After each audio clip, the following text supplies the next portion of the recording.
Hello, welcome back guys to Amalia Projects here. Today in this video I'm going to show you a tutorial how to enable drag theme in Google Drive on Android.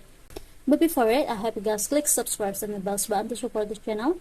And so now without any further ado, let's get started with the video. Well guys, if you want to enable the drag theme or mode on Google Drive, of course you just have to open your Google Drive applications, and now you just have to make sure at first that your phone is already connected to the internet. And after, just go ahead to this three lines icon. Now tap on the settings. In the settings page, we'll be see here the choose theme.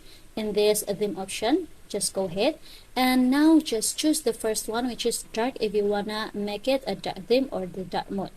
And as you can see, this will automatically set like this, guys. You just have to go back. So yeah, I think it's enough from me. Thank you for watching this video tutorial how to enable drag theme in Google Drive on Android. Don't forget to leave your like and comments below, and I'll see you soon on the next one. Goodbye.